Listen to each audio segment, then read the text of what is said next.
Ah. All right, I think we've got this. It says we're live. It says we're recording. Cool, cool, cool. Um, I was hoping that chat would pop up. And so, I don't even know if I'll have viewers for this, but if I do, I would hate not to talk to them. Let's see.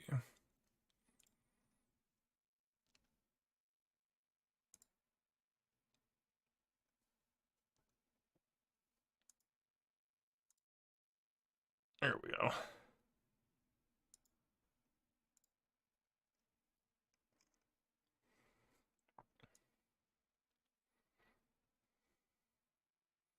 We got that. Everything looks to be good. Let's start some music.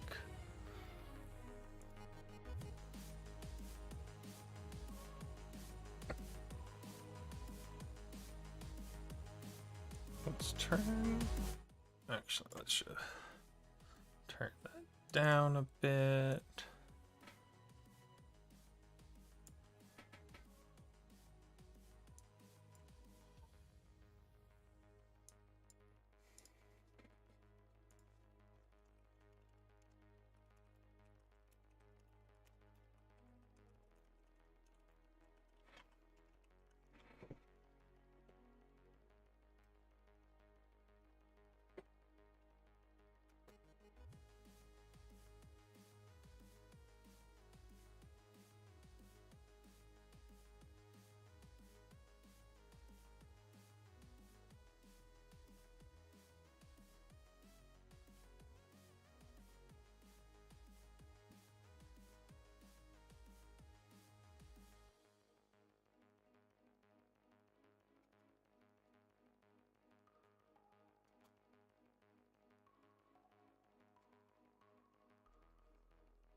All right.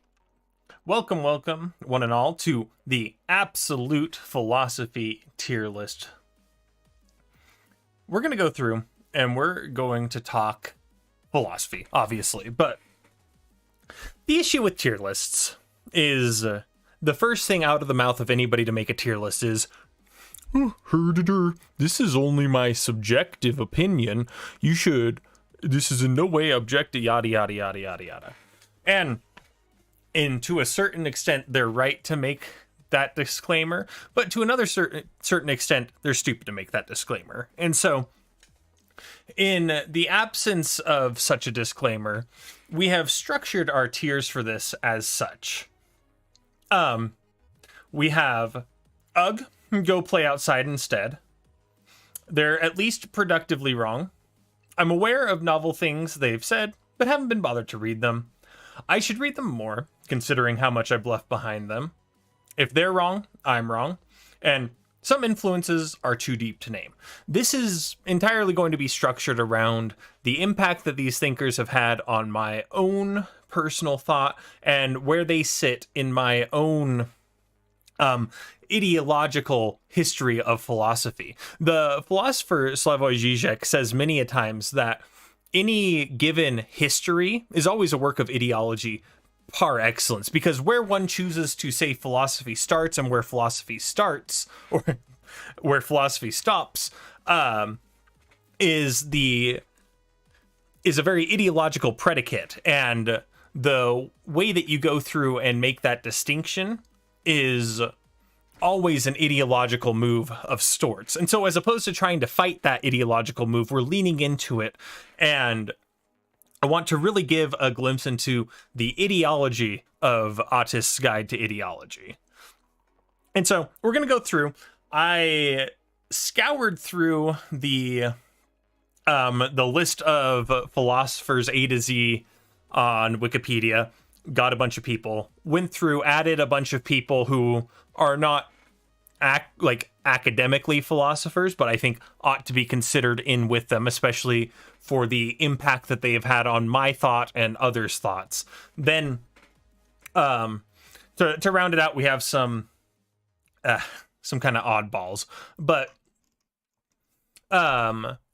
yeah, we're gonna go through. We're gonna do tier list stuff. What I would love from everybody who ever goes through and watches this video in the future is, if you see somebody who should be on this list but isn't, feel free to drop them down in the comments. And in the next go around of doing this, because I intend to do this, I don't know, maybe 6 months from now, as I have continued to read and maybe amended some of the people who are in the I can't be arsed to read them category.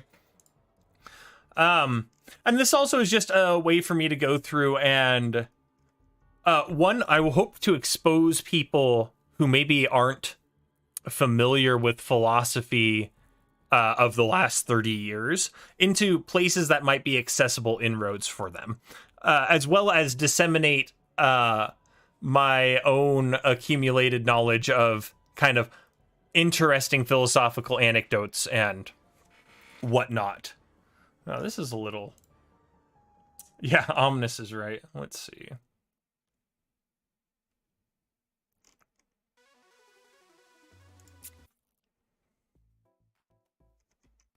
This is vibes. All right. Well, enough ranting. Let's go ahead and let's just get started. So, first and foremost, we have Abigail Thorn, Philosophy Tube themselves. For Philosophy Tube,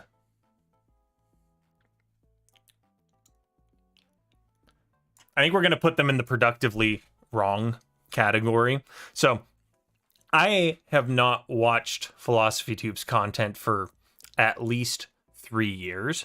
A lot of their early content was very formative for me, in as far as in my own personal turn to Marxism and the philosophical edifice that comes with that.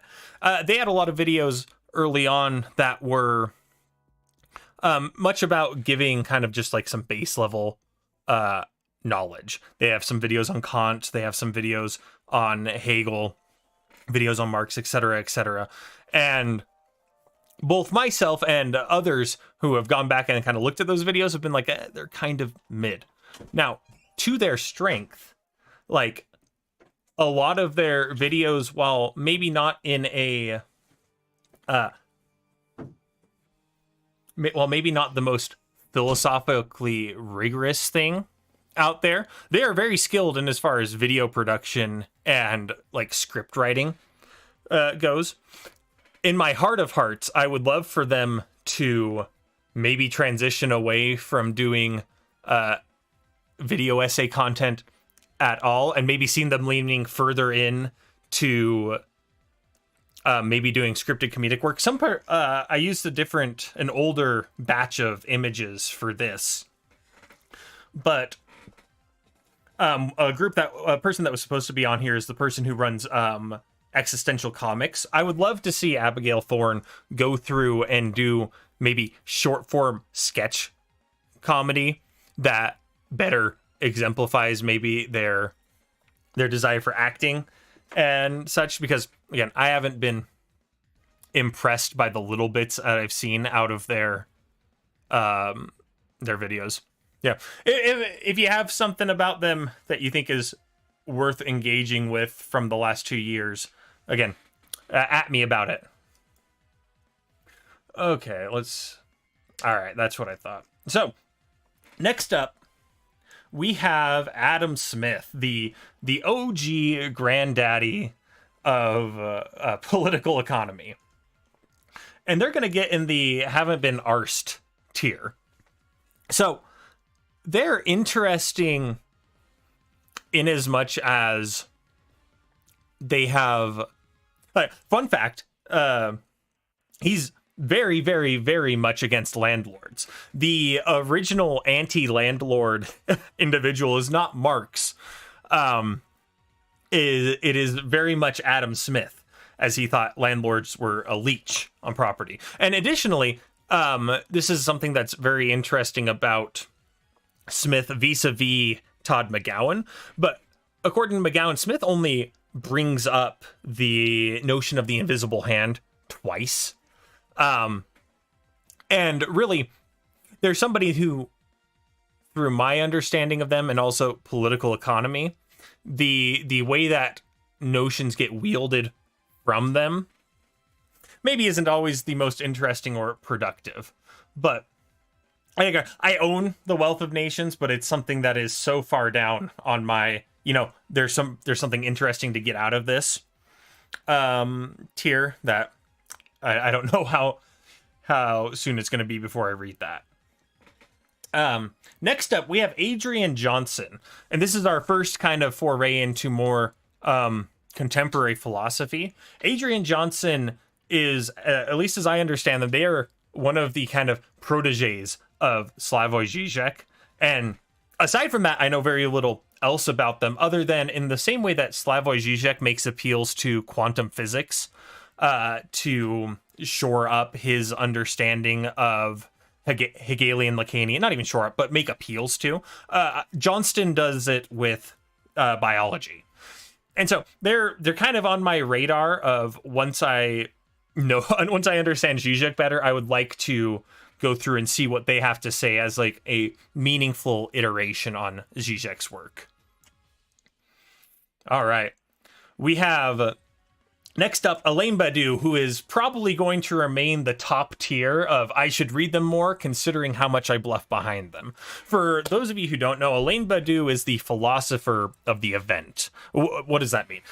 The event for Badiou is an explosion of negativity. It is when the current social order can no longer contain a development and a new social order has to form around a development.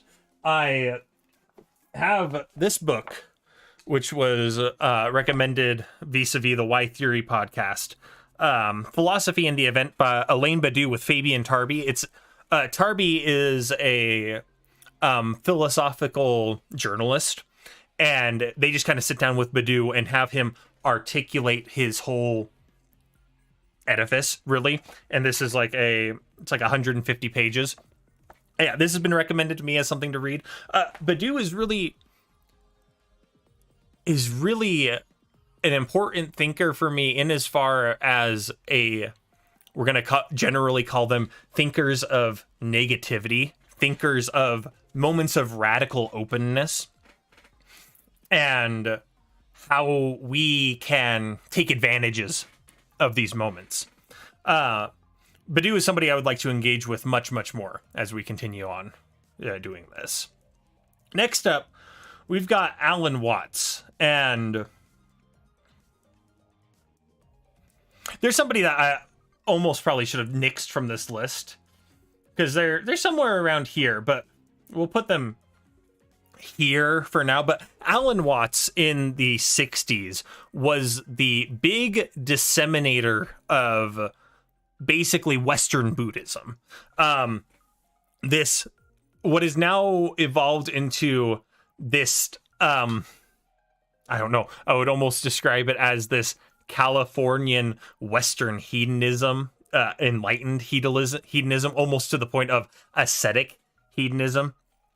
Yeah, I don't know if I have much more to say about them other than I don't like them much. And that's mostly coming from, they get held up as an enemy, not an enemy, but somebody to develop against. Where is he on here? Douglas Lane, the Zero Books guy, talked a lot about the way in which the misunderstanding of Buddhism has disseminated and played out in our society. I digress. Not great. Ooh, but this is the first one that I'm really excited to shit on is fucking Camus. I am not a big fan of Camus. And this is coming from having read the Myth of Sisyphus. And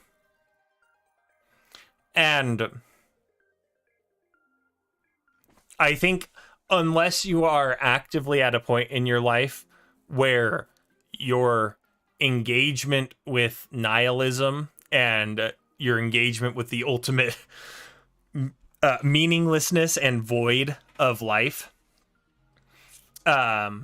is at that point of oscillation between willing nothingness and willing yourself to be nothing. He's really just kind of an edgelord, and beyond that, he is the epitome of like the Ukraine flag in bio type of these days. Very famously, let me see if I can pull up the quote from him. Camus.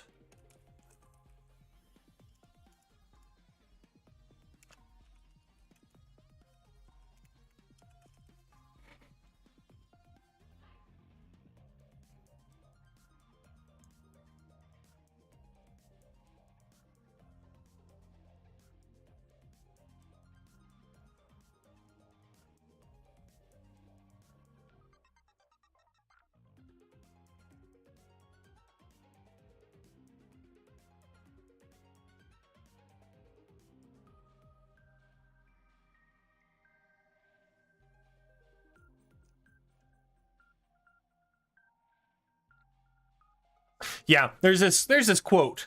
So Camus is French Algerian. That is to say, he is part of French. His lineage comes from French colonialists living in Algeria. And during the move for Algerian independence, he said something to the effect of, at this moment, bombs are being planted in the trams in Algiers. My mother could be on one of those trams. If that is justice, I prefer my mother. And very similarly had a split, a very public split with Jean-Paul Sartre and Simone de Beauvoir over the emergence of the Gulag in the Soviet Union. And my biggest gripe with all of these kind of anecdotes is not that he takes these stances, but that he takes these stances so black and whitely and so moralistically. Beyond making it clear to somebody that the question that they are grappling with is, should I kill myself? Yes, no. Once you've gotten over that question, there's not much left for you in Camus. But again, if that pisses you off, tell me why I'm wrong. My next up is Alenka Zupančič, who is the first of the Slovene gang of Alenka Zupančič, Mladen Dolar, and Slavoj Žižek, coming out of Slovenia. My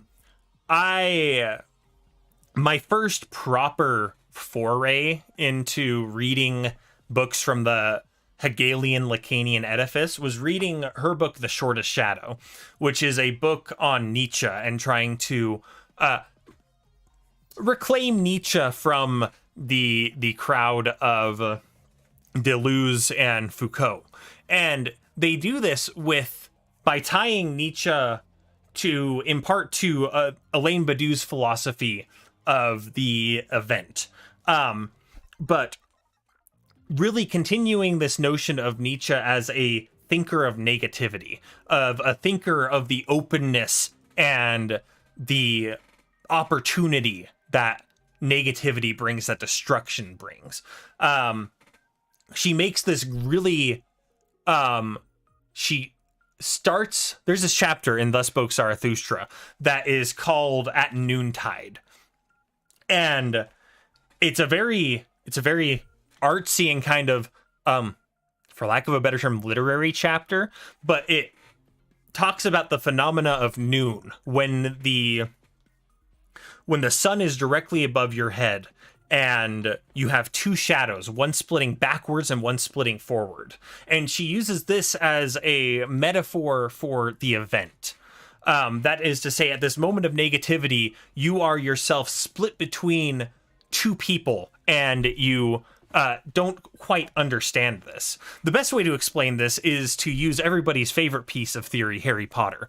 In the third Harry Potter book, you have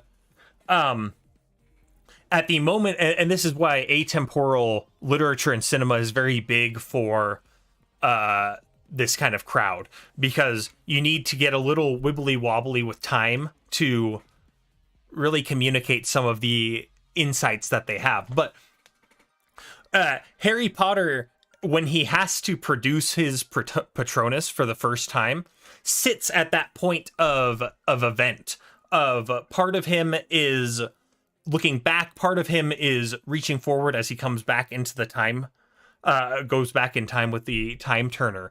And it's about recognizing these moments where we walk forward in time as somebody completely different, as we move through that noonday moment. But I'm kind of rambling at this point. In addition to that, she's written What is Sex, which is basically psychoanalytic ontology. It goes through and demonstrates the way that the very negativity of our conscious minds, the very way that we exceed ourselves and undermine ourselves, can be the foundation for how we understand our existence. What is Sex is something that's pretty high up on my books to return to list. And the other thing I like about her books are short. A good philosophy book shouldn't be more than like 200 pages. And she accomplishes that. She's very readable without being too easy and then subsequently subject to unproductive misinterpretations. All right, that's what I thought. So next up we have Alexander Kojève, and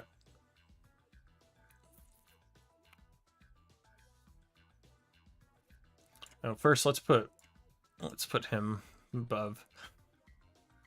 So they're either high here or low here, maybe even that. So we'll put him here for now. We'll talk about them. So Alexander Kojève is basically responsible for teaching Hegel to the philosophers of the 20th century. His seminars on Hegel in France, Jean-Paul Sartre went to them, Jacques Lacan went to them, Georges Bataille, a lot of the up-and-coming French intellectuals learned Hegel from this guy. And within that, he has a read of Hegel that is focused almost entirely with the master-slave dialectic being the most important part of Hegel's thought.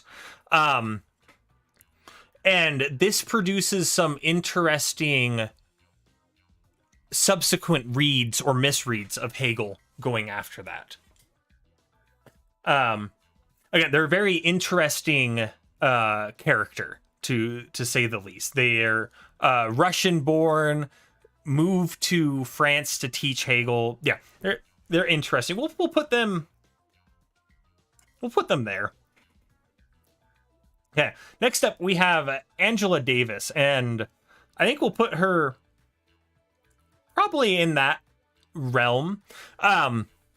She is from the different Panthers that I have in this. She's the one that I don't have much that I can positively ascribe to her as a thinker herself, but ultimately, and the biggest reasons that she is on this list is I feel like she is still... What am I trying to say about her?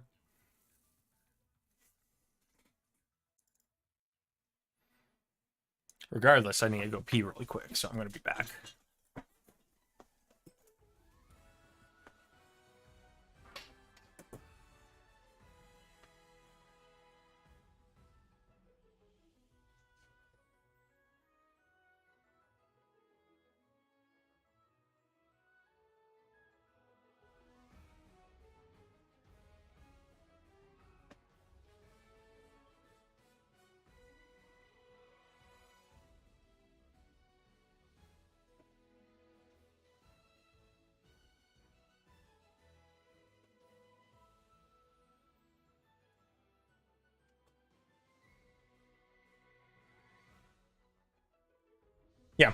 ultimately, she's somebody that I would like to engage with more, simply because we all need to reckon with the failures of the 60s. And I think the way in which all of the radicals who are not imprisoned and or dead from the 60s, the way in which we've seen them all sort of, I don't want to say give up on the traditional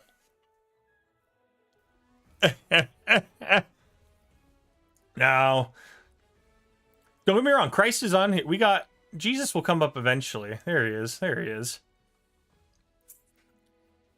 Can't say that he is beyond S++ tier, especially in as far as what part of Christ is the most radical. Yeah, we have a lot to say about Christianity, so stick around, because I know I'm gonna bite off of Slavoj Žižek a little bit and talk about how in order to be a true Christian, you have to be fully atheist. There is no such thing as a Christianity that has the heavens remain substantial in the aftermath of Christ's death. But I digress.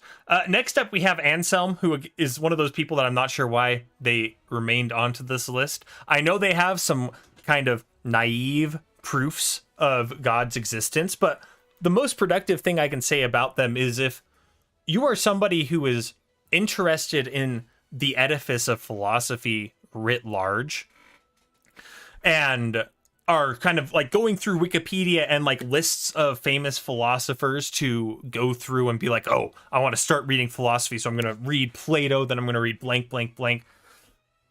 I would advise against that strategy of reading philosophy, of reading people just because they are said to be great.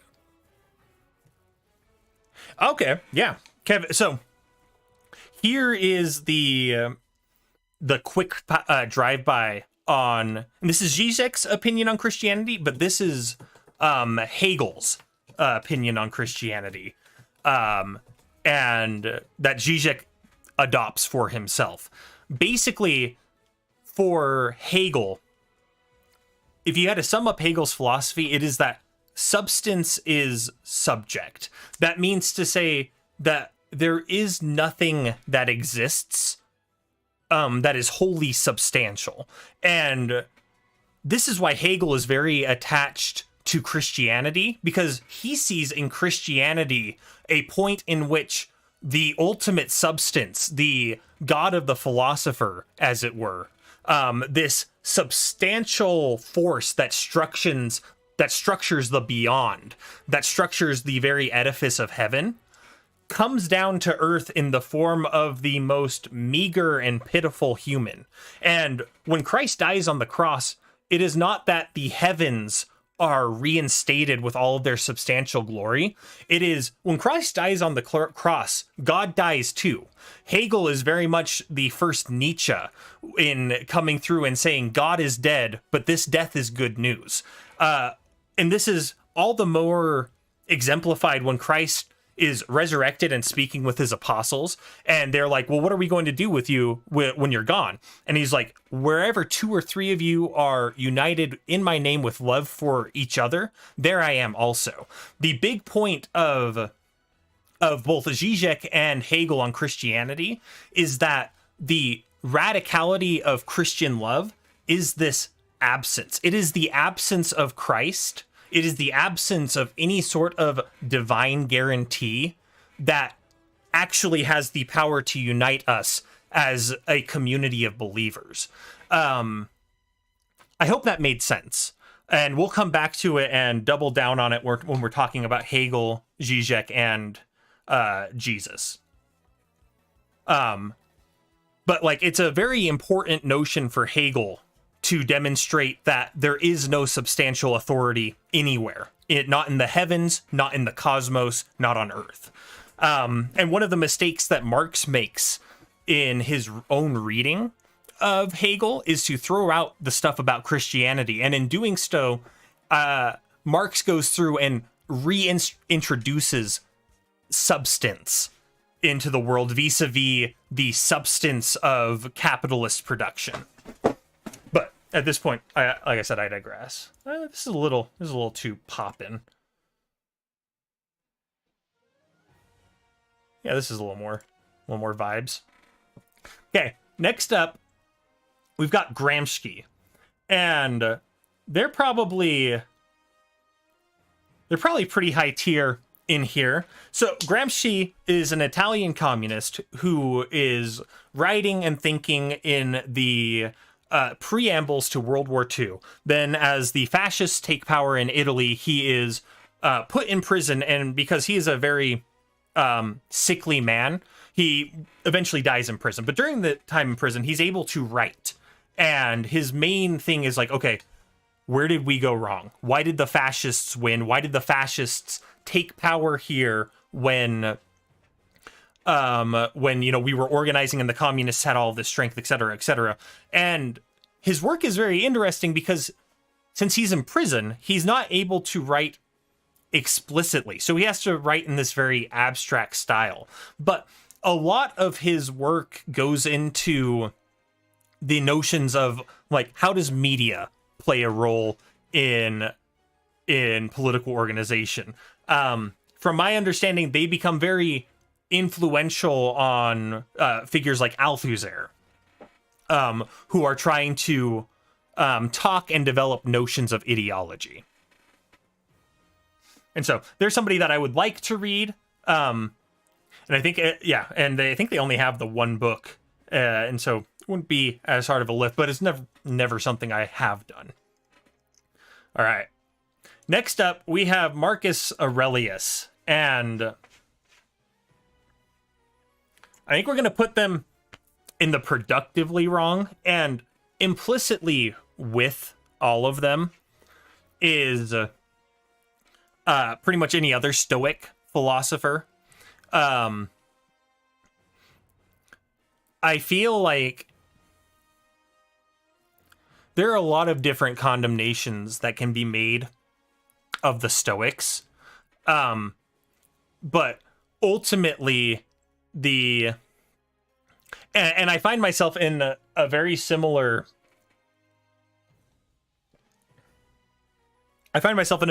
position on the Stoics as Nietzsche does, of divided between respect for what they are attempting to do and disdain and sadness in recognizing what the reality of trying to follow this Stoic path looks like.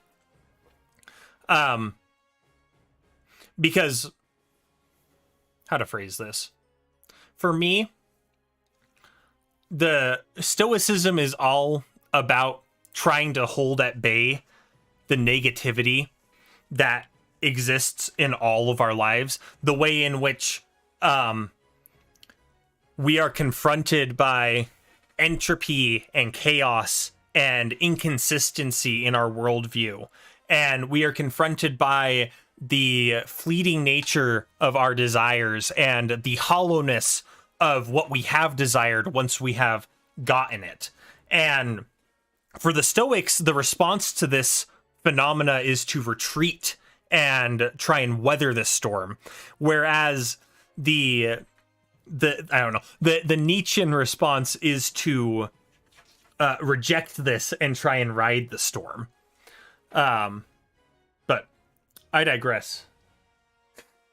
What you doing, cat? I'm gonna make sure my cat has food. One sec.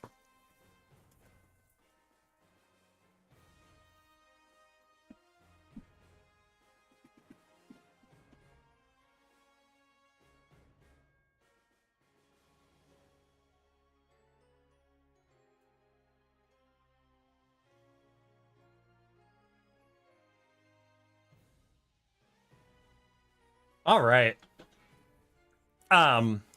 Next up, we have Arthur Schopenhauer. And I think they're going to go probably in in this category. They're not somebody that I have engaged with much at all. My understanding of them is a kind of contact understanding of them through my own reading of Nietzsche, though it is the points in which Nietzsche is most invested in Schopenhauer and the will, that I am in many ways the least invested in Nietzsche. They are interesting for me in as much as Schopenhauer was a contemporary of and absolutely hated Hegel. And in my attempts to go through and understand Hegel better, I would ultimately like to be able to speak on Hegel's contemporary critics, which are Schopenhauer, Kierkegaard, etc. So they're there. They're productively. Yeah. I think Schopenhauer's definitely on that copium shit for sure, and coping with it by, yelling at women, throwing his mom down the stairs, and just being generally a cantankerous old bitch. So this next one is actually one of the kind of weird ones from left field. So this is Berkeley Breathed. He was the author of a comic strip that ran throughout the 80s called Bloom County. And me as a youngin', my father had a bunch of their collections of their comic strips. And he is as a thinker of the cultural shift from the radicality of the 60s dying off in the 70s and then being very formally rejected into the 80s. He is a great thinker of that cultural shift and the way we as people relate to it. Me reading him was foundational for me having really the interests that I have in politics, philosophy, and history. Very similar. Bill Watterson, the author of Calvin and Hobbes, is right down here and will be right next to Berkeley Breathed in as far as people who were big influences on me pursuing this writ large. Next up, we have Bertrand Russell, who is going to be right at the top of Productively Wrong. And he's really there as a stand-in for most analytic philosophy. And really, the other person I should have here, and I don't think I have, is Wittgenstein. But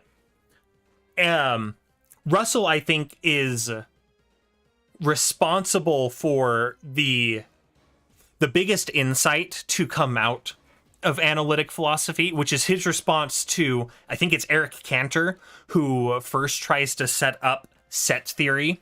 And then you have Bertrand Russell coming in and articulating Russell's paradox in reference to set theory. So really quick, what's set theory? Set theory, and this is very naive from my point because I'm not an analytic philosopher, nor am I a mathematician, but basically it's an attempt to categorize the world into sets of things that then have nested sets and nested sets.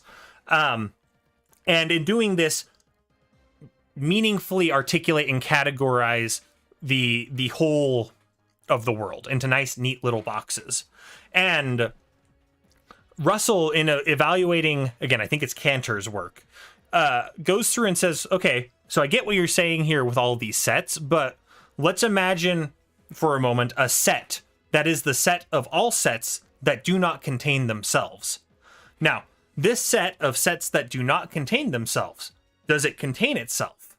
Because if it does, then it's not a set of sets that do not contain itself. But then if it doesn't, you see, there's a paradox here. And what Jacques Lacan and Slavoj Žižek go through and demonstrate is that Russell's paradox is constitutive to any sort of system of categorization that you would ever try to elaborate.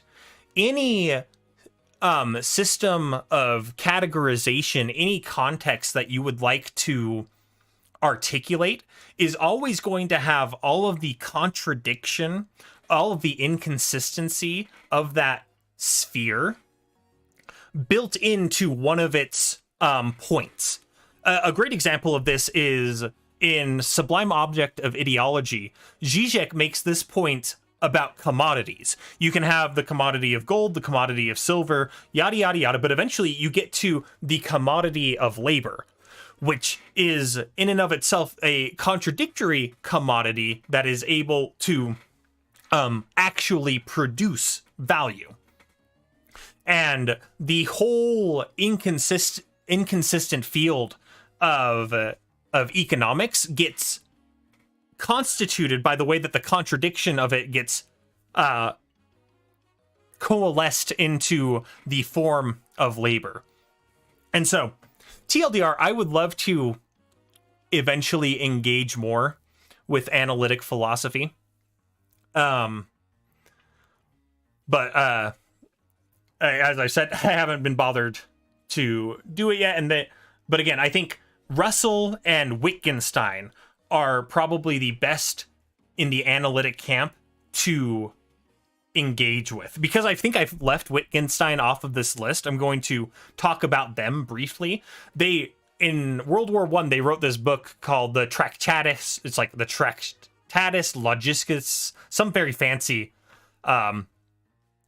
treatise. And it's all about him trying to shore up a notion of language as positivity, language as a act of categorization. And as he pursues this goal of creating this positivist theory of language, he increasingly realizes that this is not possible at all, and begins to think of language as a cultural game that is more based on context.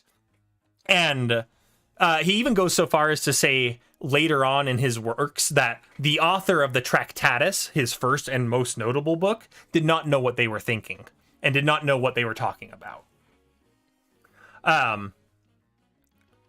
Yeah. Next up, we have our next person from 68, and this is Bill Ayers. And so Bill Ayers is a very interesting individual for me because myself, I was very much a young conservative. And at the time of, in between me being 12 to 16, which was kind of like the height of my investment in conservative media at the time, Glenn Beck, in trying to critique the Obama government, really played up his connection to Bill Ayers, who was the leader of the Marxist-Leninist weather underground of the 60s, who went through and broke Timothy Leary out of jail, bombed the Capitol, all in the name of progressing this politics. And it was very interesting to be exposed to them as a teenager, and then as I continue gravitating further left as I read more and more and get older, coming back to them and this figure of them that I had built up into my head, and seeing them in a different light. Ultimately, again, we are all living in the failure of the failed revolution of the 60s, and understanding the reasons why that failed, and including in those reasons why they failed, an analysis of the groups and the thought that was at its core is important. And so, very similar to Angela Davis, I would like to engage with them more, to be able to say more clearly why they failed. So, as I mentioned a little earlier, we have Bill Watterson coming up in my and let me explain this tier because I like the anecdote. So the philosopher Foucault, in an interview, is being asked, in reading your works, I see there's references to Nietzsche, there's references to X, Y, and Z, so on and so forth, but I never see Spinoza mentioned in your work, and I feel like I see Spinoza written all over your work. And Foucault responds by saying some influences are too deep to name. And in that spirit, the notions of humanism, environmentalism, these notions of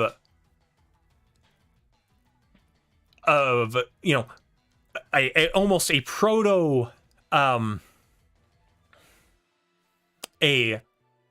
existentialist. The best way that I can sum up my relationship to Bill Watterson and more generally Calvin and Hobbes is that for the rest of my life, I will be in one way or another trying to articulate the things that I am struggling to articulate about why Calvin and Hobbes is so important to me. I think that, the way that he talks about the forces of capital and consumerism in a way that is so accessible and human is, I don't know, I can only simp for them so hard.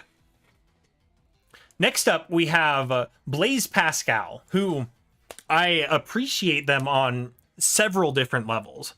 Blaise Pascal, my first encounter with them was in my sophomore year of high school. Message redacted.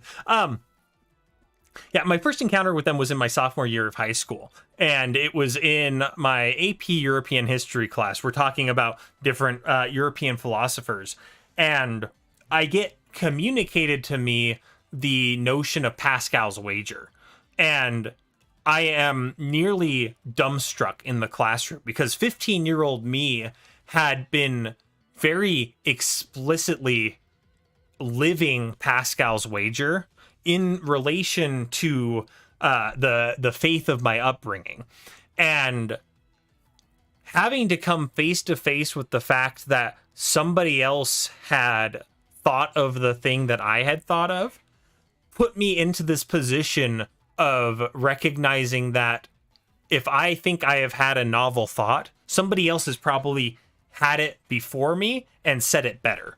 And my encounter with Pascal there was foundational for my interest in philosophy and theory moving forward, because I was so convinced of my own adolescent brilliance and to have that shaken was intense. Then in addition, Slavoj Žižek has a very has an excellent reading of Pascal, where he views Pascal as the philosopher of ideology par excellence in a way. Because Žižek makes the point that the position that Pascal articulates about their wager, the way in which, you want to believe but you can't, is very much the way in which we all relate to and grapple with the way that ideology is not something that is positively taken up. It is not a sword that is wielded, but it is a predicate that structures our life. And if you want to try and make inroads into changing what that predicate is for you, you have to really go about this method of fooling yourself. When Pascal says, drop to your knees, pray as if you are a believer, even if you do not feel belief, and eventually belief will come. As Žižek is fond of saying, one is not one does not go to a march to become a socialist. One becomes a socialist and then goes out marching for workers' rights. Next up, we have Bo Burnham, who is really they're somewhere between being productively wrong and somebody should just go outside and play instead. We'll put them there. First off, I want to talk about comedians writ large, because I think that comedians, especially in America, are infinitely they are America's public intellectuals par excellence. Fuck Noam Chomsky, fuck anybody else that we might claim to be, the intellectuals of our day. It is really comedians. And when you see the kind of state of American comedy right now, it's pretty sad, because really Bo Burnham has not. And it's funny because I remember bopping to Bo Burnham's like YouTube songs as a teenager. Like they are part of my peer group from an age tier sort of range. And it's funny and it's interesting watching them be just consumed with this battle with nihilism. And I think that existential battle is an essential battle that everybody has to go through. But yeah, I don't know. I think he gives excellent cultural critique, but I don't think there is anything more to him than this question of is life worth living, or should I just kill myself? And so yeah, I think he gets go play outside instead tier. Next up, we have C.S. Lewis, who it's a little where they get placed is really weird for how I've set up this tier list, because they are either like here or here. Because the Screw Tape Letters was next to being confronted with the reality of Pascal's wager. Going through and reading the Screw Tape Letters as a young Christian was mind-boggling for me, and really gave me permission to start more thoroughly thinking out the contradictions that I felt were apparent in the faith of my youth. And so I owe the Screw Tape Letters an immeasurable debt, and is still one of my favorite books to this day. The bit where Wormwood is talking back is like, oh, your subject has found humility and you're worried about that? That's the opposite of a problem, my dear nephew. The easiest thing to do with a humble person is simply to tell them that they are humble, and in doing so, their humility will be washed from them. They have a lot of great insights into how somebody relates to Christianity. Yeah, I really need I need a nostalgia tier. But for now, I think they'll just get productively wrong. All right. Next up, we have Carl Gustav Jung, who is very much in the productively wrong tier. So, Jung is Freud's Aryan apprentice, as it were. Freud desperately wanted his developments of psychoanalysis not to be relegated to a Jewish science. which was his fear. Freud faced anti-Semitism throughout his life, both academic and professional, and the marks that it lays on him and his work are deep and very interesting. And one of those is his desire to see his work realized in Jung. And where this goes, Jung is by and far, I think, the least productive psychoanalyst you can look at when you're trying to say things about a human being. But they are very interesting to look at if you're trying to write like a cool video game or book series. My biggest issue with them is the way that they turn the unconscious mind into a site of essentialization. What I mean by that is these notions that he creates of extroversion and introversion are essentialized in the unconscious. Notions of masculine and feminine, anima and animus, are essentialized in the unconscious. Basically the entire network of social relations of Victorian Europe are essentialized in what he views as the unconscious. And in doing so, I think he throws the baby out with the bathwater, because the radicality of the unconscious mind is its negativity, is the way that it sets us as human beings not at one, not at whole, not at complete, but less than one, less than complete, never whole.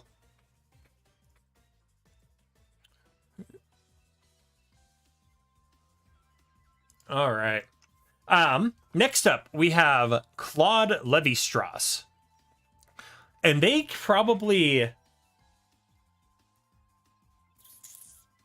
definitely behind Kojève in things of people that I would like to be bothered to read at one point, but have not yet. And these are people that I am not familiar enough with that I am really quickly. He's anthropology.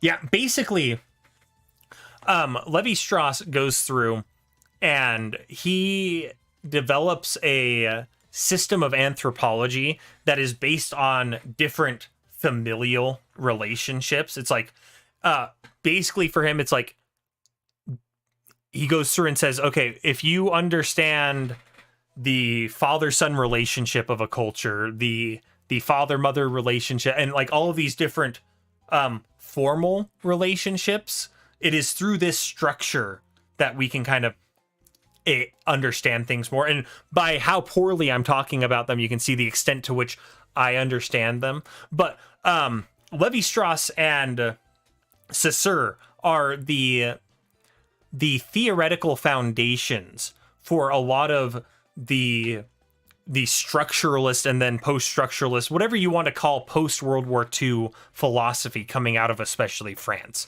And so from that position, they are somebody that I would like to know more about, but do not. Next up, we have the Dangerous Maybe, who really their claim to fame is they have a very good Medium blog, but within that Medium blog, they also do collaborative work with Theory Pleb, and frankly, they are the more interesting half of what Theory Pleb goes through and puts out half the time. But their blog, The Dangerous Maybe, is a great stone to cut your teeth on as you are trying to get more familiar with the Lacanian Hegelian edifice. I think they are an excellent reader of Zizek and Lacan, and I would love to one day have the command of understanding that they have. Next up, we have our dear friend David Chappelle. And Chappelle is very interesting because, and I've said this before on the channel in various points, I think that at their best, they are a great philosopher of the formality of race, that is to say the form of race, as opposed to its content. So much of, especially like the early Chappelle show, is about taking this notion of race and pushing it to the point where we start to see the contradictions inherent in it as a concept. However, with all of the ironic distance and insight he has into race, he has no ironic distance or insight into his own masculinity. And I think the way in which he views his own masculinity, and subsequently the way that he views the imposition of his masculinity upon himself to be an essential part of his character. I think that's at the core of his inability to grapple with how he relates to trans people. Because fundamentally, Dave Chappelle says a lot of correct things about the LGBT group in America, in that, you know, gay men like that, or white people in general, are able to utilize this identity in sort of an oppression Olympics, especially in the face of racial minorities. And again, I feel like it is a certain investment in his maleness that prevents him from being able to fully reconcile himself with with trans reality, for lack of a better term. All right. Next up, we have David Hume. And Hume is pretty high. In fact, I'm going to put them above Johnston here. David Hume is a British empiricist, and it's very funny. There's a video on my Zizekian 101 playlist, and the whole video is it's the beginning of this guy's lectures on Kant, and he holds up Hume and Kant as sort of opposites of the spectrum of how to torture yourself as a working philosopher. Hume wrote his big meaty book at the age of 26, whereas Kant wrote a Critique of Pure Reason sometime in like his late 70s. But why is Hume important? Hume is basically the skeptic par excellence. To be hyper reductive vis-a-vis existential comics read of Hume, you cannot derive an ought from an is. You can say that something is, but you cannot say that something ought to follow what is. Basically, for Hume, you cannot prove you cannot prove causation for Hume. And it is basically this radical statement that for Kant awakens Kant from his dogmatic slumber, as it were, and for that, and is kind of gets the ball rolling for the birth of German idealism. I mentioned before at the top of this that for Slavoj Žižek, where you say philosophy starts and where philosophy ends is ideology par excellence. And for Žižek, his own personal ideology is that philosophy starts with Kant, ends with Hegel, and everything after Hegel is a regression relative to him. And so, as I am looking to get more solidified in my Hegelian leanings, they're somebody that I would like to engage with more. Next up, we have Douglas Lane, who is they're the publisher, Zero Books. They have a YouTube channel. It's like Sublation Media or Zero Books, but basically they are, we'll put them like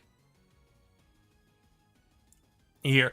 They were one of the last left tubers that I gave up on watching before I started trying to seriously engage with philosophical texts directly instead of just consuming them through content.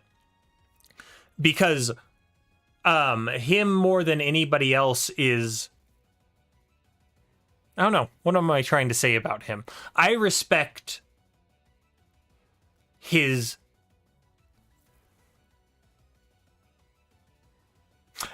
questioning nature. There's an interview that he has with Slavoj Žižek that I really like, where he's very much like, I don't want to give up this notion of being able to actively direct history for the good of humanity. And Žižek in a very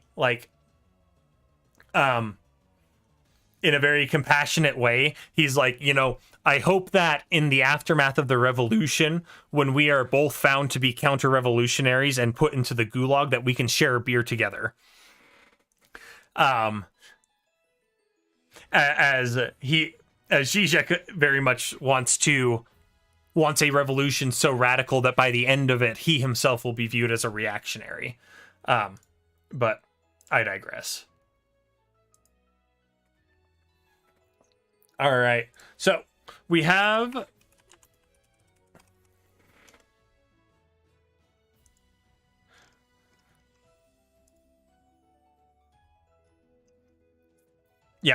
next, Edmund Husserl, who is really going to get put to the bottom of this. He is phenomenology, but not the phenomenology of Hegel in the phenomenology of spirit. And he's very impactful for Sartre and Heidegger. That's about the extent that I know about him. So I hope if a Husserl simp watches this and is triggered by my quick putting of him at the bottom there, let me know. Next up, we have Elliot Rosenstock. And now, from what I understand, they've written one book, maybe two books. They're a practicing psychoanalyst out of Los Angeles, California. And they have a book called Žižek in the Clinic, which is one of the best introductions into, I would argue that book is basically the what is to be done in the face of behaviorist mental health in America. The whole thrust of that book is, yes, CBT, cognitive behavioral therapy, works, but it ignores this category of the why. And so I'm going to explain to you from a psychoanalytic perspective why cognitive behavioral therapy works, and then explain why this question of why is important. And yeah.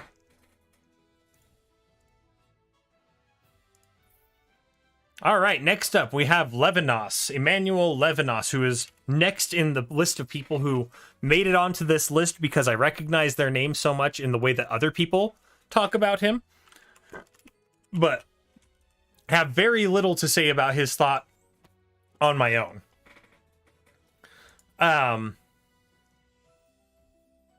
Yeah, that's all I got to say here. Next up, we have Fabio Vihi. Fabio Vihi is an Italian theorist in the tradition of Slavoj Žižek and the Hegelian Lacanian crowd. And my big attachment to them is they have a critique of Marx's notion of surplus value. And what he says basically is that Marx's notion of surplus value should not be taken to be a positivist thing, a sort of thing that if you were to calculate out the earnings of a company, that you could somehow theoretically reach what you could somehow calculate out what surplus value is. And his whole point is to say, no, surplus value is more of a an abstract category and an excess, and makes this very interesting philosophical appeal to that, and also talks about the asceticism of the capitalist perspective. There's a great interview with them on Todd McGowan's YouTube channel.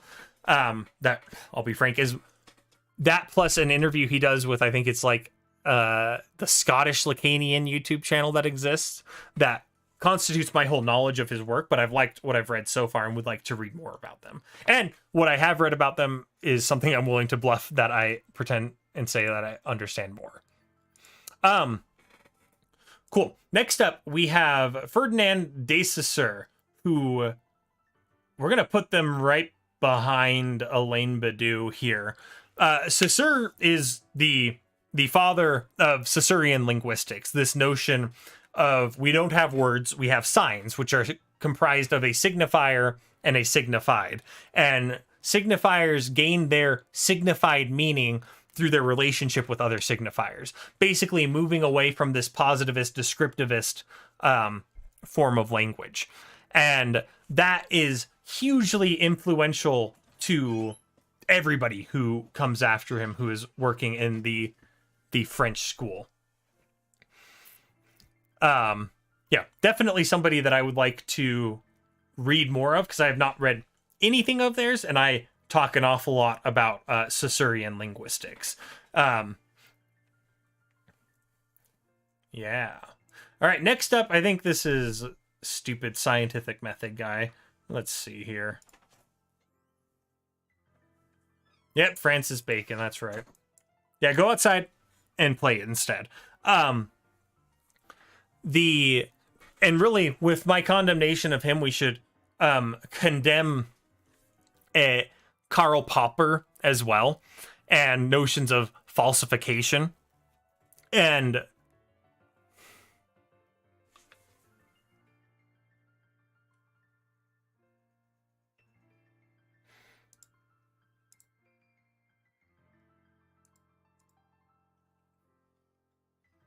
how to progress with this.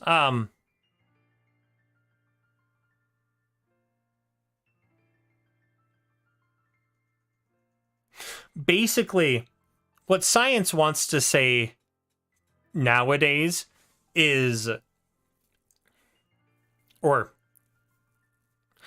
the notion of science as falsification has come in and created this divide between the hard sciences and the social sciences. That, yeah.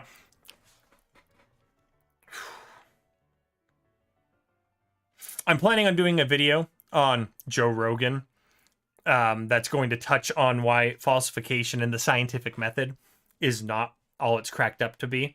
And so I think we're just going to leave it at that and come back to it. Frantz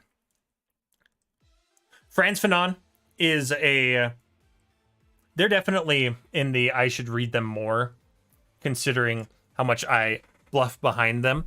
My understanding of Fanon is largely given to me through the podcast Marx Madness. They went through and if you're looking for a intro level introduction to Marx and then a couple of related Marxists, 19 out of 10 would recommend pointing you towards Marx Madness as a resource. But Fanon is the Hegelian thinker of racism and the functioning of it par excellence. They are the Hegelian thinker of colonialism and the effects that it has on both the colonizer and the colonized. And yeah, ultimately, just I think a very important person for us to be interacting with.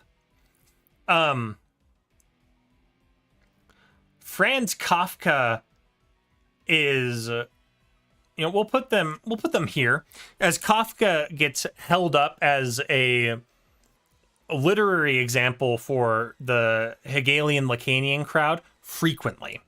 And yeah, I'd like to understand them better.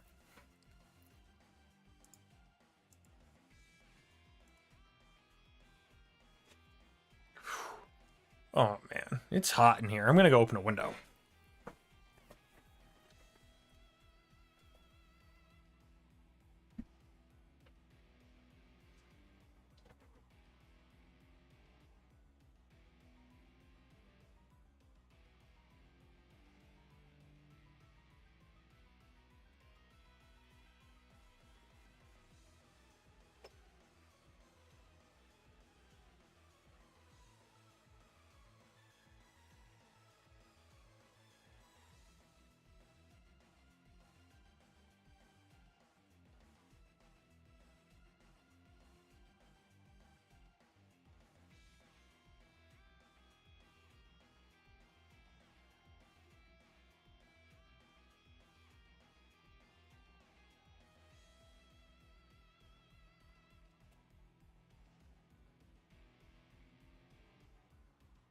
All right, that already feels better. All right. All right, next up we have my boy Fred Nietzsche. All right. So, first and foremost, I made this comment before, but if you want to gauge how much of a Nietzsche simp somebody is, you should look and see what picture of Nietzsche they use. If they use the picture of Nietzsche with the big old bushy mustache, they're probably not that big of a Nietzsche simp. Those pictures are all taken after his mental break, or succumbing to syphilis, brain tumor, whatever theory you want to go down. But his sister groomed that mustache to give him the air of a serious philosopher when she would trot him out for her fascist friends to admire and look at. And this image is much more indicative of what he actually looked like in life. This quiet, dapper little man. But yeah, Nietzsche was the first philosopher that I read, that I truly read. He has a line where he's in Thus Spoke Zarathustra, which is hands down, I think, his best and most important work, where he says, I love only him who writes in blood, for they want to be learned by heart. And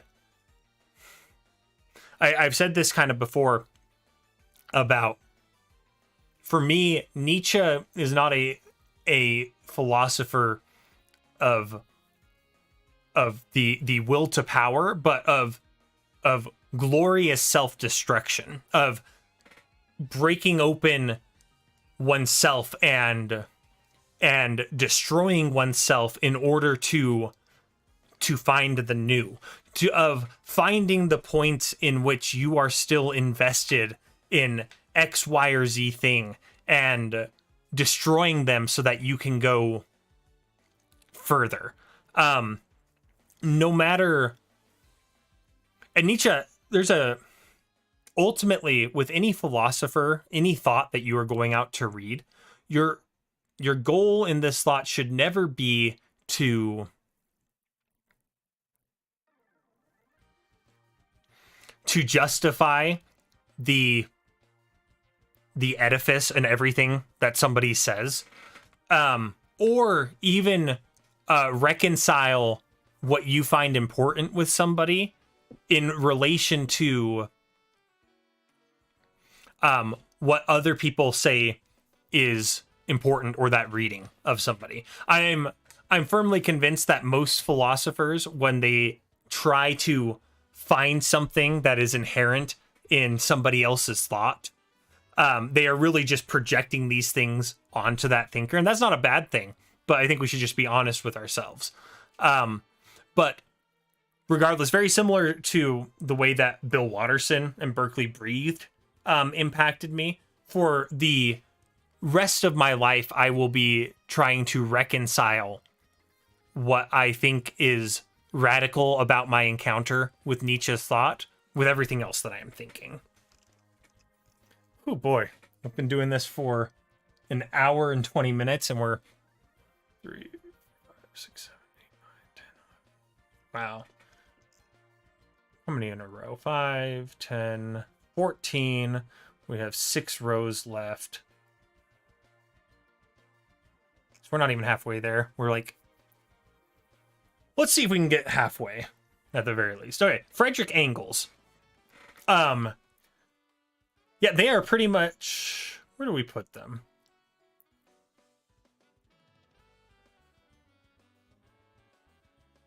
We'll put them kind of near the end here. We're going to put the proto-structuralists all kind of in this group here. Engels, the most I know about Engels on his own, as opposed to being the financer for Karl Marx, is he has a lot of very prescient takes, as it were. Fun fact, Frederick Engels predicts not only World War I, but World War II. He says something to the effect of, 50 years from now, Germany is going to start a big war, lose it, and then start another one. And is very correct. He also has something very interesting he says about the Greeks, in as far as he says, we believe more in the Greek gods contemporaneously than the Greeks did about their gods at the time. And so they have a lot of very interesting things about them.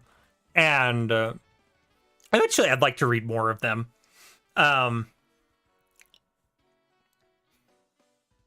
Yeah, that's about all I've got for old Freddie Engels.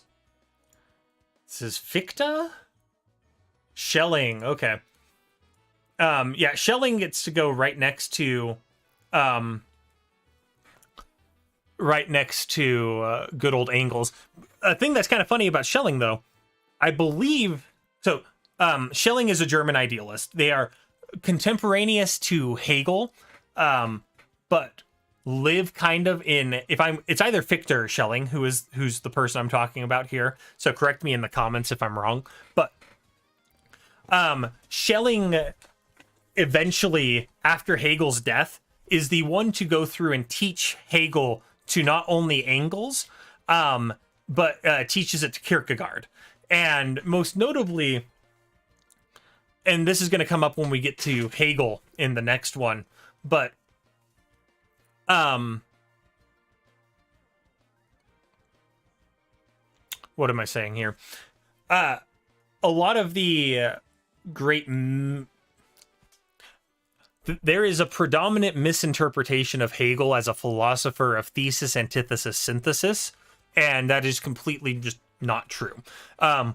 There's a lot of different theories for why this notion of him as that emerges, and one of them is that was simply the way that Schelling taught him to, again, some very notable readers of Hegel, namely Engels and Kierkegaard. Who's this fucker? Oh, okay. Hey, I did include Cantor in my analytical peoples, so that's cool. All right, next up is Hegel, who is pretty much at the tippy top of the if they're wrong, I'm wrong at this point. No, actually, we're going to put them at the tippy top of how much I bluff behind them, because I do not have the best grasp of Hegel. I'll just throwing that out there. But I think that I desperately want to get comfortable with Hegel, because the way that I see Slavoj Žižek as wielding Hegel and all of Žižek's contemporaries to be really the theoretical framework that not only philosophers but a lot of everyday people are missing in attempts to make sense of their life. Bataille, it's like Georges Bataille, however you pronounce that French-esque. I know very little about Bataille. I know more, like salacious facts about their life, in as far as Jacques Lacan, this guy, when Bataille dies, he will eventually marry Bataille's wife. He talks about like limit experience and like deviancy within sexuality. They're definitely somebody that I'd be interested to maybe read more about, but I'm not super piqued by them.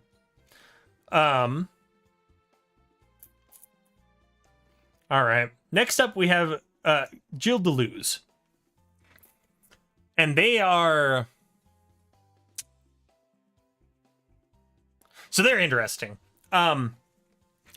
They bug me in as far as they take Nietzsche's notion of the eternal return of the same and is just like, no, it's actually the eternal return of what's different. And it's weird that the two, for me, from my perspective, it's weird that the two biggest Nietzscheans going into the 20th century are all reliant on some form of a bastardization of Nietzsche one way or another. Like either it is through Deleuze's bastardization of Nietzsche vis-a-vis the eternal return, or Foucault's bastardization of Nietzsche in as far as Foucault moralizes Nietzsche and turns him into some kind of moral authority on power. That being said, I think Deleuze has some very interesting conceptualizations. I think the way that they talk about capitalism as the deterritorializing force, to expand the Marx quote, all that is solid melts into air, all that is holy will be profaned, and then men will be left in stark opposition to their real relations, or something like that. Basically, the way that capitalism takes things out of contexts and creates new contexts for them. The way that he goes through and talks about like societies of control, there's a lot that is interesting in Deleuze. Ultimately, I agree with a lot of the Hegelian Lacanian crowd in that a lot of the Foucauldian Deleuzian camp ends up being ultimately very conservative. And so they are down here at the lower end of this for me. Let's see. They're going to be... We'll put you there. We'll put you at the... we'll put you like there. You're kind of like there because I don't think you're wrong, but I'm not that interested in you. Yeah, cool. All right. Next up, we have Giorgio Agamben. Agamben is an Italian philosopher in the tradition of Foucault, and really has been at the face of left-wing anti-COVID measures and that sort of thing throughout Italy and Europe. They are one of the most, from my understanding, they are either the most globally read philosopher at this time, or one of, though their influence is much less in America, at least as I understand it. They have this absolutely pathetic poem that is all about, that is like just anti-lockdown sniveling is really what I can call it.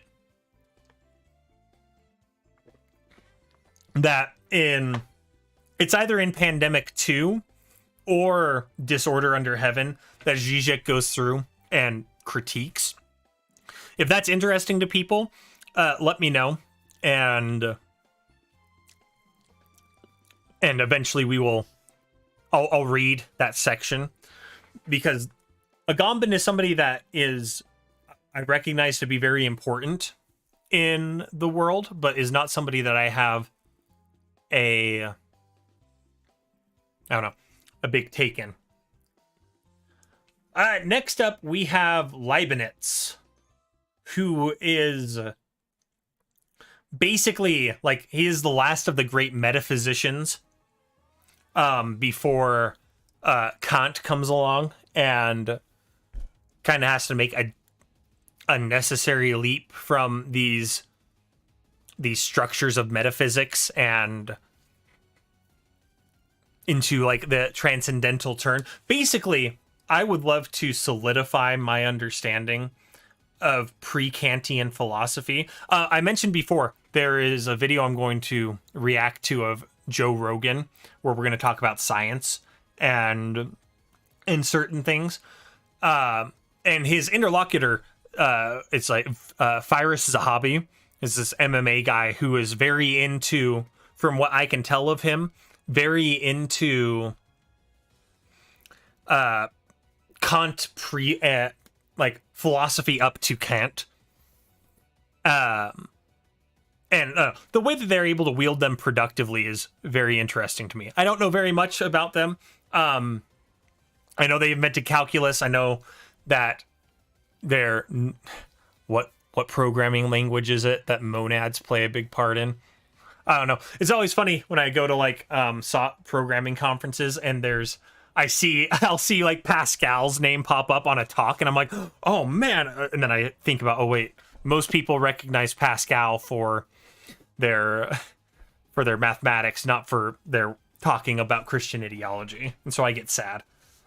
Okay, next up we have Gregory Sadler, who honestly, I'm going to put them at the low end of this. They are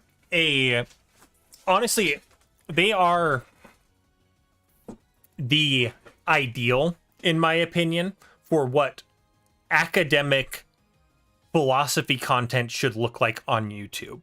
I think they are an educator par excellence, and are very human in especially why philosophy is important for them. I would love to investigate and see if they have written anything themselves, as I have used them as a resource to solidify my passing knowledge of Kant, of Hegel in places, of Nietzsche, of Freud, of Lacan. We have a lot of these same theoretical bases, and there's a really great interview with them. I think it's the Unconscious Machianic Happy Hour, or it's either that podcast or the it's like Reading Unconscious. Man, I can't remember. There's some great interviews with him where he talks about what's important to him. I like their channel a lot. I think they're a great educator. And really, I feel like we're on the same page for a lot of things. And so I'd like to delve that depths a little more. Guy Debord, I literally know so little about them.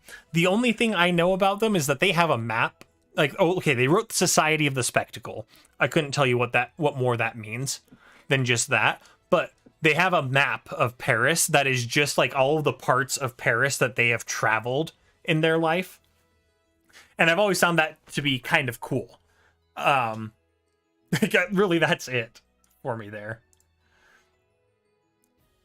Okay, I guess I decided Bergson was where you can see the ambition that I had when I was making this tier list. But Bergson is very influential, especially for Deleuze. They're a film theorist, and like, if I had retained the episode of Why Theory that I watched that talks about them, I'd have more useful things to say. But I did not retain that. So this is Herbert Marcuse, right? Yeah. Herbert Marcuse is somebody that is also they're going to be kind of in this grouping of interesting. They're a member of the Frankfurt School. They are kind of in the first round of people to try and reconcile Marx and Freud. I know very little about them, other than I could rattle off a couple of, like, Eros and Civilization, I think is one of their books. And that, like, the failure of 68 is something that like weighs heavily on them. I don't know. So Ho Chi Minh is gonna get right up here with our other revolutionaries, and just I'm gonna to save on time. Let me go find Mao and toss him right next to Ho Chi Minh.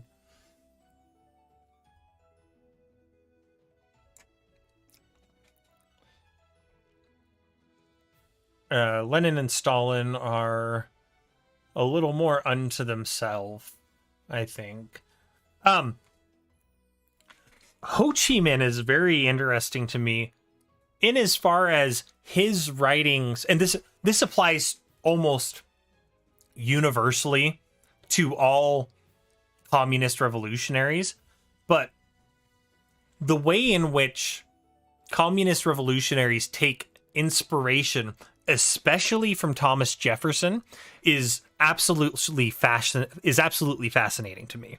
The way in which people who aren't American and on the left were able to look back at Jefferson and see still within him this promise of a universal emancipation that the United States betrayed at every turn and corner of their existence, but nonetheless something that still haunts us to this day. I think that looking at the political developments and the political structures of states like Cuba and Vietnam, Bolivia, these socialist states that are basically not China and Russia, are places we should be looking for trying to answer the question of what is to be done. In the same way that like liberal thinkers, yeah, there's a lot of interesting things there. I would, in the same breath, I would love to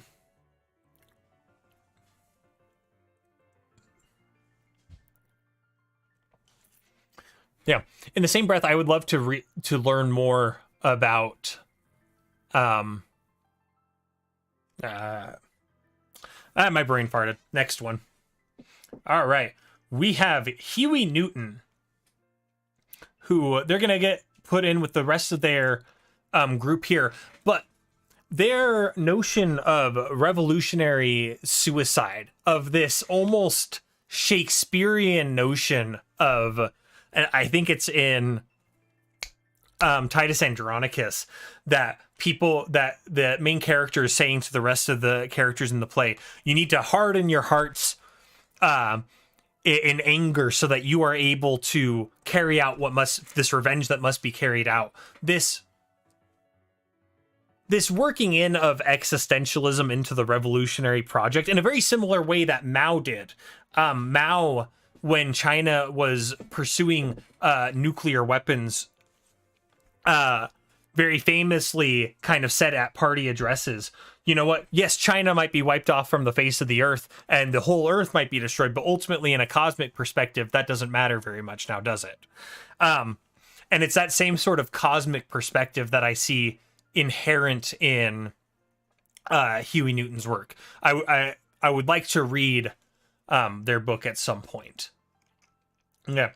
Kant gets to go pretty much right behind Hegel here in as far as considering the amount that I bluff behind them, I should be able to understand them a bit better.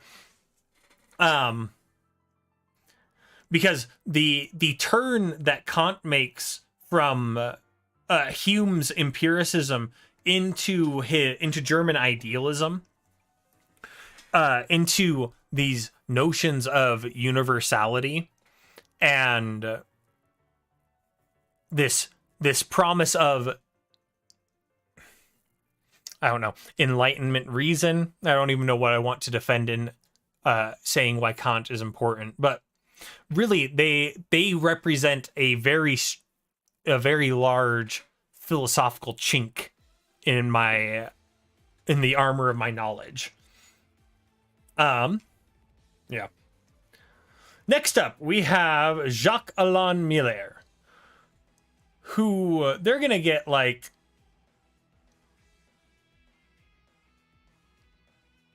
Yeah, they'll go like right here. Jacques-Alain Miller is the son-in-law of Jacques Lacan and is responsible for the teaching of Lacan to Slavoj Žižek and many others. Todd McGowan regards him as a totalitarian par excellence, as he is very protective of Lacan's intellectual legacy, and from what I understand is one of the main barriers for the translation of Lacan's work into English and such. Yeah, they get referenced an awful lot by like thinkers like Zupančič, anybody who's operating in this space, but I couldn't tell you really anything that is novel to them particularly. Next up, we have Jacques Derrida, who we'll put them like right at the head of this group of people that I'm so not well read in, which are all to the French. Let's be real. So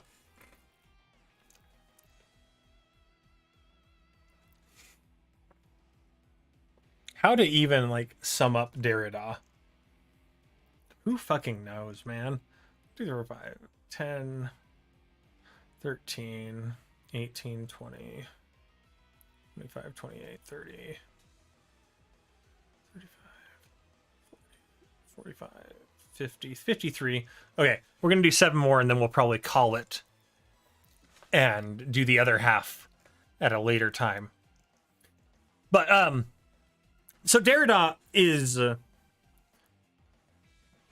how to sum it up? What I will say is for all of these French thinkers, all of the people who get kind of lumped into structuralism, post-structuralism, my main base of understanding for them all is this guy right here, Cuck Philosophy, Jonas Selke. I butchered his last name. I think he's Czech, but is a European of some flavor.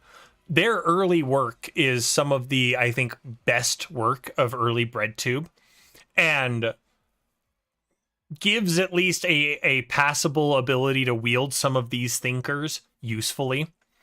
And so whenever I am bluffing about understanding or knowing anything that Derrida, Deleuze, Foucault say, it's half because of Cuck Philosophy's knowledge.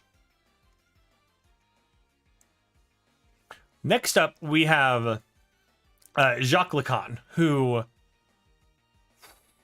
I think we're going to put them before Kant, but after Hegel, because I own anxiety, and I've read like the first, I don't know, 7th or 8th of it, and I got chunks of it. But my concern has been trying to shore up my Hegelian side of my Hegelian Lacanianism, rather than the Lacanian side. And so, yeah, I have not engaged in Lacan directly. I have a very decent understanding of them from the way that everybody in the Hegelian Lacanian camp talks about them, but I would be unable to defend them or condemn them on their own terms, and I would like to be able to correct that. Baudrillard makes me laugh every time I see him, because in one of my first jobs working at a startup, the CEO of that company looked very, very similar to Baudrillard. And I had a friend at that job who, before doing what they were doing at that company, where they were an academic philosopher, and we would just meme about Baudrillard during company meetings. But my understanding of Baudrillard is that he is a philosopher of the symbolic par excellence. What do I mean by that? For Jacques Lacan, Lacan asserts that we experience the world in 3 registers.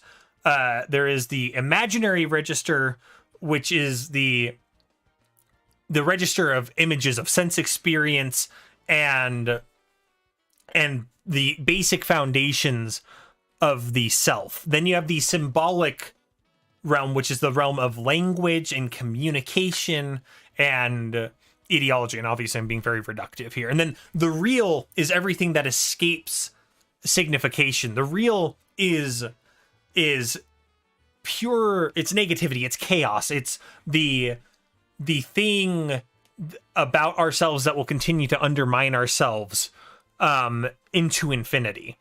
And what I mean by saying that he is a philosopher of the symbolic is that he is a philosopher of the way that we experience our symbolic existence. One of the best ways to think about this is through his notion of sign value, which is to say, he tries to add this on to Marx's notions of a commodity has its use value and its exchange value, which is its use value is what value you get for using it. Exchange value is its value when submitted to the methods of equivalent exchange of money. And then sign value is the way that it relates to other signs. So like a Rolls Royce does not have a different use value than a Toyota. They're both there to drive you, and they're both going to be relatively the same driving experience, but the exchange value for them is wildly different. And the reason for that, Baudrillard will say, is because of its sign value. In the economy of signs, the Rolls Royce is associated with things of value and prestige and gives this commodity a little something more. Whereas the Toyota is lacking this. You can see this today with kids and wanting an iPhone over any other phone, or wanting AirPods over any other type of headphones. To my understanding, Baudrillard is especially difficult to read, and most importantly, you have to read him chronologically and kind of understand his notions as he builds them up. This guy, The Dangerous Maybe, one of his goals is to write a book that is in many ways reconciling Baudrillard and Zizek. And I hope that eventually they get the opportunity to write that book, because that would be very interesting. Like I said, Baudrillard is someone I would like to start reading, but they are... Yeah, they're a little ways down the list. Who's this fucker? Jean-Francois Lyotard, another of the French people that I am woefully ignorant of. And considering the length of this video, I'm not even going to continue to elaborate my ignorance of what they have to say of use. Next up, we have Jean-Paul Sartre. And they're firmly somewhere in this range. Let me...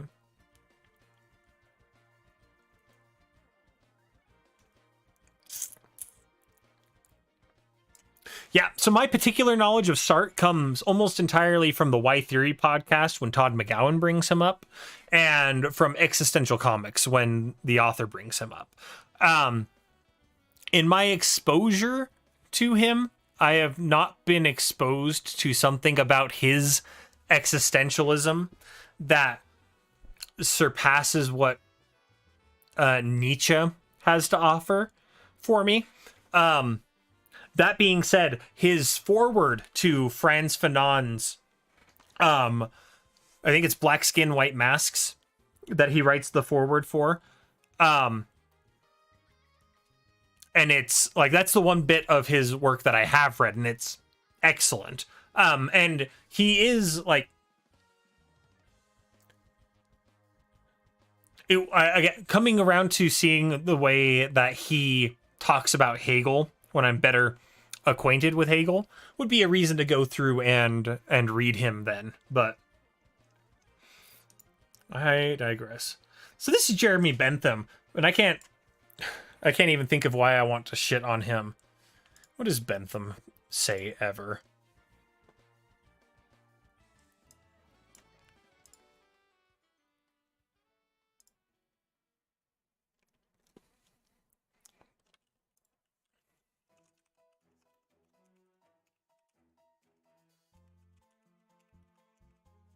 Oh shit. Okay.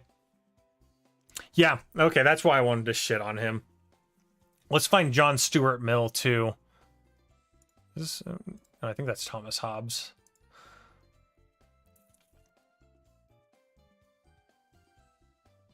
But Bentham's utilitarianism, and that is such a... Basically, all I'm going to say here is happiness is a piss poor standard to put up as your standard. If you're going to purport that maximizing happiness is the meaning of life, that is I don't know, it's a pretty ascetic life. Jesus de Cristo, really.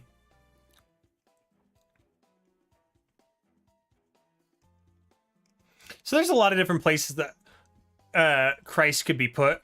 We talked about like what's radical about Christianity at the beginning of this when talking to that commenter.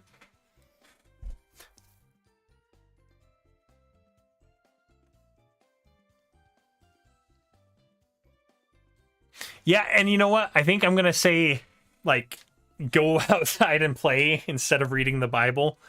I think the Bible is something that has value when you're coming into it, looking for that value. But if you're trying to find value in it, you should look elsewhere. But I digress.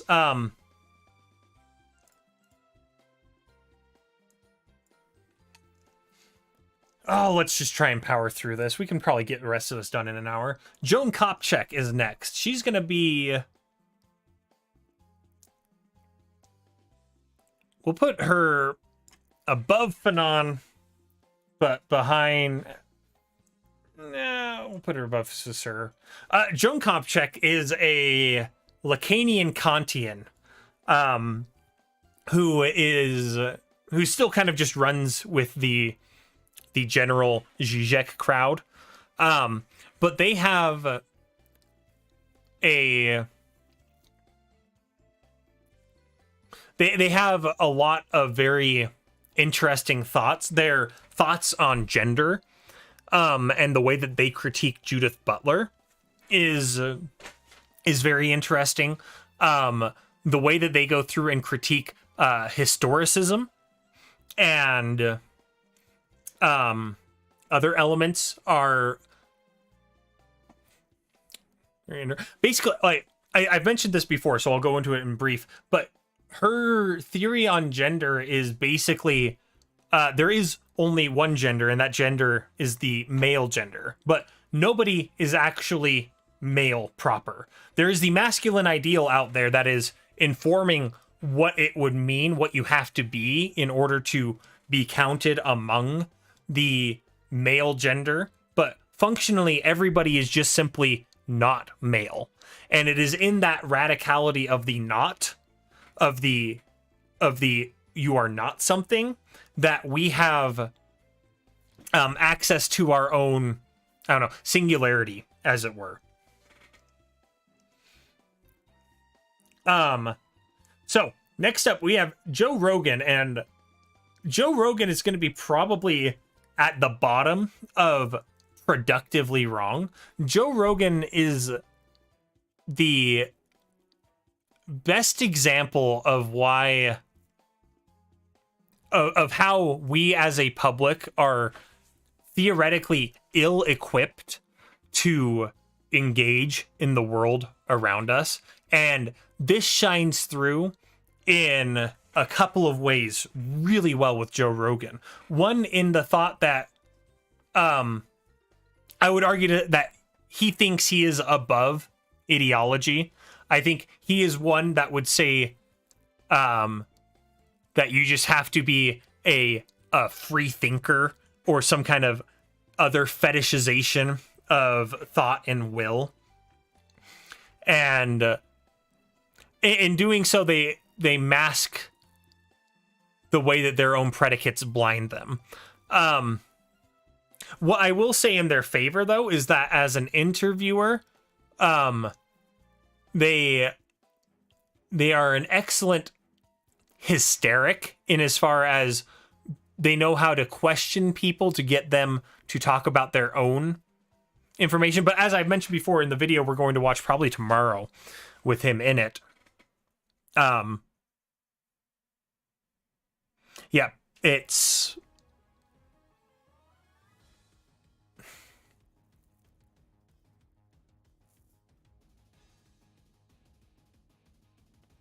yeah, he is a productive failure, I think is the best way to describe him. Yeah, fuck it. We're going to come back to this. So I think we're going to do a second tier list video sometime in the future. Yeah, peace out.